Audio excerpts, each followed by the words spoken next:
Welcome friends to another r/malicious compliance video. Just a quick reminder that I'm giving away a $20 Amazon gift card. If you're interested in winning, all you have to do is leave as many comments as you'd like on any video I upload this week Monday to Sunday on both Storytime and my second channel Storytime. At the end of the week, I'll draw a random comment from one of those videos, so I look forward to seeing your guys' comments. Thank you guys for all the continued love and support, and best of luck. Our first story of the day is by Arzanis Shumak. You want to handle the rush hour alone? Be my guest. So this happened in 2018 when I was working at a KFC outlet in the UK. Anybody who's worked fast food knows that there's times when the rush hour gets really hectic, especially if your franchise is on a busy street. I worked at this place on the weekends because it was the busiest time for the store and the only time I could take out from uni studies. At our busiest, we dealt with about 1,000 customers in a 12-hour workday, with about half of them being in these rush hour slots. I was part of the front of house staff, which meant my job was to take orders, deal with and listen to the customers' questions and complaints, pack their orders, make ice creams and shakes, and hand them out as well. At any given time, I was doing 1, 2, or all of these jobs together. Since we would get so busy, we had always aimed to have about 2 people on the registers, 2 people packing, and 1 person specifically handing out the orders by calling out the order number on the receipt.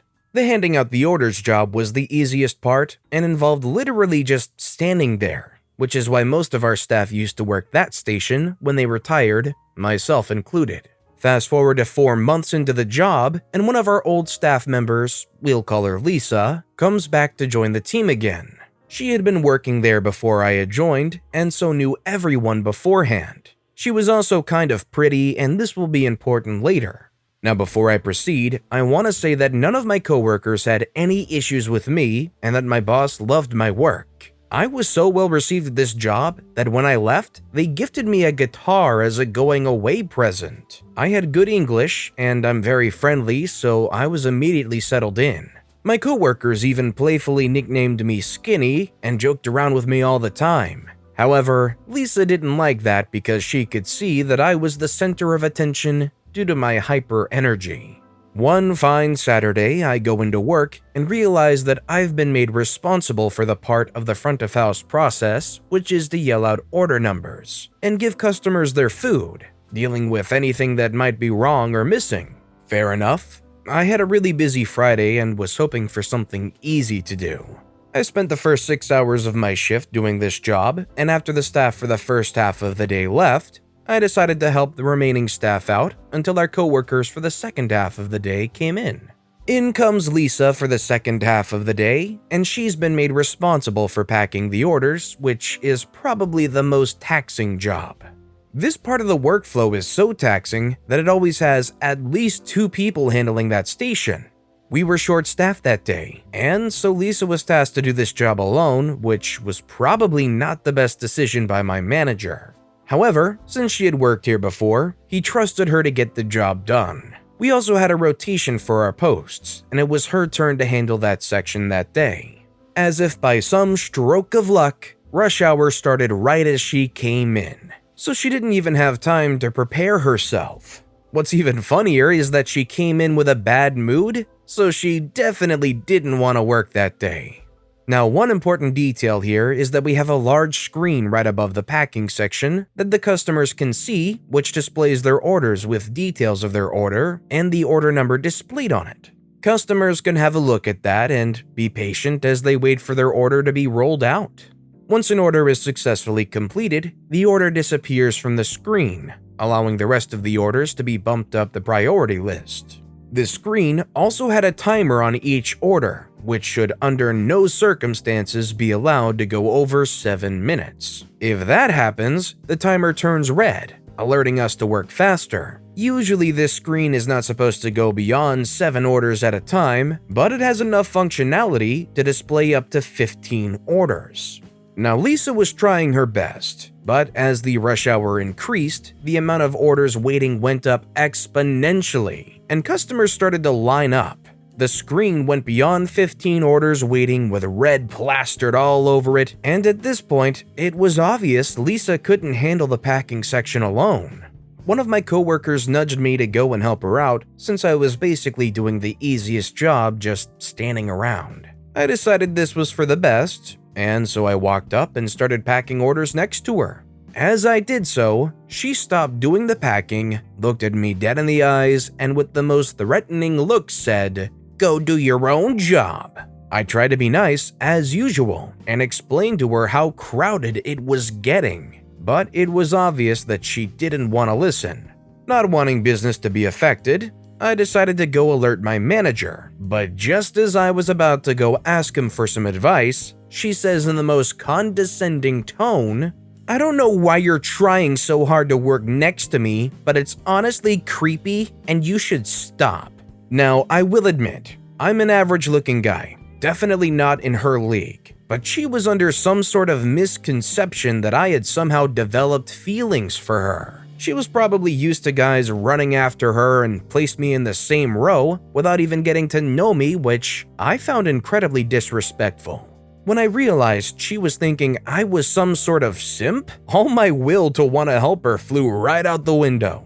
I casually walked back to my station and grinned knowing what was about to unfold. In the next 30 minutes, the screen was now full with about 40 orders waiting. In fact, there were so many orders waiting that you couldn't even see half of them on the screen because they were so far down the list. Customers were standing around disgruntled and hungry, looking at Lisa as she was panicking, running around trying to do everything by herself. My coworkers had seen how she had treated me, and so none of them approached to help her out. She was all over the place with the orders, chucking the bags in the air towards me, dropping fries on the floor, missing items, and the customers were complaining to high heaven at this shoddy service. I mean, even by fast food standards, this was bad. Since I was the one handing out the orders, I was hearing all the complaints and trying to sedate the customers as much as possible, with the biggest smile on my face. It was pretty bad, and the only time I had ever had fun listening to people complain. What made it better was that the customers knew I wasn't to blame, and so we silently judged Lisa together as we watched her run around in a frenzy. Making casual trips to the back, as Lisa was visibly shedding her hair out of stress, was the best part because I was just doing my job, whilst Lisa was halting the entire business by herself. "Lisa just dropped some fries on the floor. We're gonna need a new batch. That burger that Lisa just sent out, she put it in the wrong customer's bag and they've just come back demanding a refund. A customer's complaining that the food's cold and wants a fresh burger." The thing is, the back of house staff were doing all of their work on time, so cold food and the like was not their problem.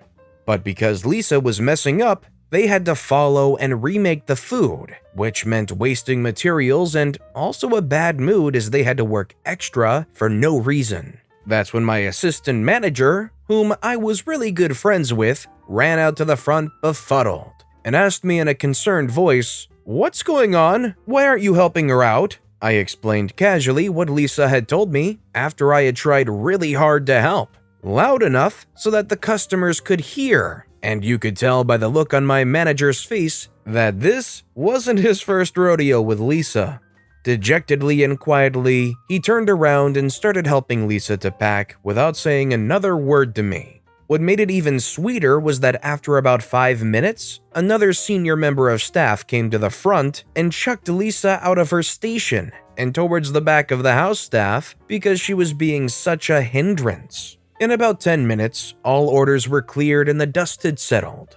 I was then tasked with handling the packing because I was the fastest at doing that, whilst Lisa had to prep burgers in the back over the smoldering heat of the fryer, which probably melted all of her makeup off her pretty little face. Imagining all the crap she was getting from the manager and the embarrassment she had just faced in front of an entire crowd of people was probably the most satisfying feeling I ever had. Not because I was happy she was struggling, but because I got back at her for thinking I was below her just because she was a little bit better looking than I was. And the cherry on top was the fact that she had asked for this all by herself. Just as served, but the orders weren't. At one point, I even walked to the back to see how she was doing, I found her hunched over the fryer and couldn't tell if what was rolling down her face was sweat or tears. However, the look in her eyes was the most delicious treat ever. Needless to say, Lisa never worked the packing section alone again and tried her best to get along with me after the fact. But I never helped her of my own volition unless she specifically asked me to. I didn't want her to feel creeped out after all. So if you were working with someone like Lisa and they had this kind of reaction where they said, "I don't know why you're trying so hard to work next to me, but it's honestly creepy and you should stop," in a way that assumes that you're just trying to creep on them by trying to help them, will that influence you to just never try and help them out at all in the future? Let me know in the comments down below. This next story is by iCrazy. Are you sure you want me to make up a number? Prepare for the consequences. I was working at a big public transport company. One of my duties was to check passengers at our means of transport. I will refer to them as units, and patrolling at our region, sometimes at our own discretion, and otherwise we had to check particular sections or a subsection based upon different circumstances and information. For administration purposes, we had to log the number of passengers of every unit we checked or traveled with in our daily report.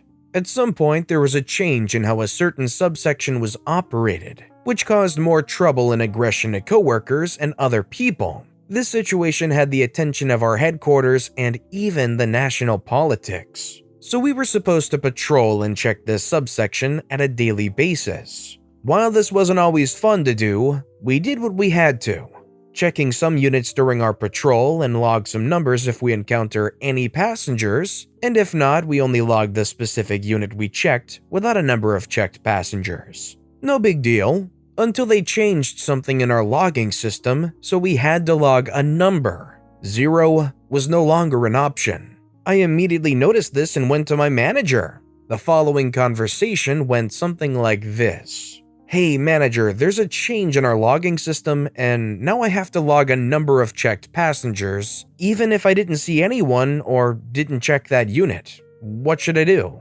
The manager says, "Hey OP, yeah, I heard something about this. No big deal, just log a number as you see fit. It doesn't matter." I say, "So basically you want me to make up a number and to lie in my daily report? Or expect I count every single person?" The manager says, I don't say you have to lie, but you have to log something, and I don't expect you to count every single person if you do check a unit." I say, "So you want me to make something up, right?" They say, "Yeah, just use your own best judgment." I say, "Okay, but if I have to make something up, I'm gonna do it in such a way that it's very clear and obvious. Agreed?" The manager says, "Okay." This is where my malicious compliance started. So the next time I had to patrol and check specific units, I made it clear the number of checked passengers was not realistic. For every single unit I traveled with, I logged 9,999 or 99,999 checked passengers. Clearly a made-up number. I made it my goal to duck up the numbers. As it's a very big company, numbers are a bit too important for them sometimes, and I hated that. I continued with this style of logging for months and even encouraged 1 or 2 coworkers to do the same, especially when patrolling at the before-mentioned high-risk subsection. Months go by without any change or questions, and maybe half a year later, my manager called me in.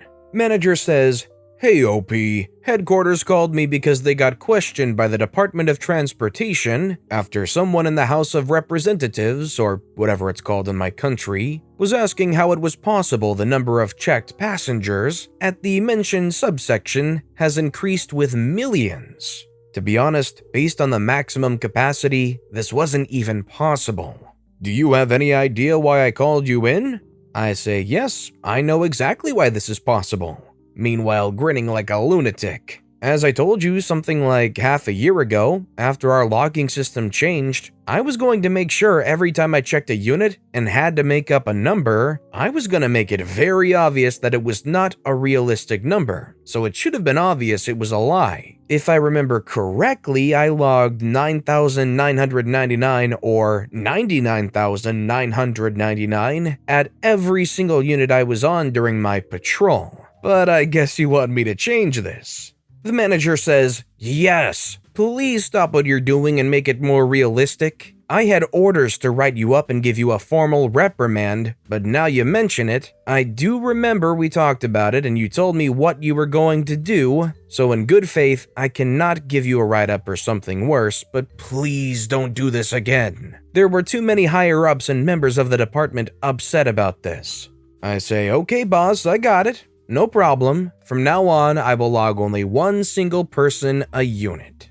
The boss says, no, please don't. Keep it more realistic and guess upon the maximum capacity and the percentage of people in it. I say, okay, also not a problem. I'll keep it more realistic from now on. The manager says thanks, and please don't ever put me in this position again. You're probably the first employee who caused this much trouble with the House of Representatives, the Department of Transportation, and headquarters just by himself. I say, oh my gosh, really? Meanwhile, laughing and grinning. The manager says, yes, really, also laughing at the moment. At this point, the numbers were so messed up, they were no longer useful for anything serious. Upside was, there was a lot more attention for the issues we encountered at that subsection. Even now, a few years later, I can have a good chuckle about it. I think OP's more than lucky that the manager let them off on this case.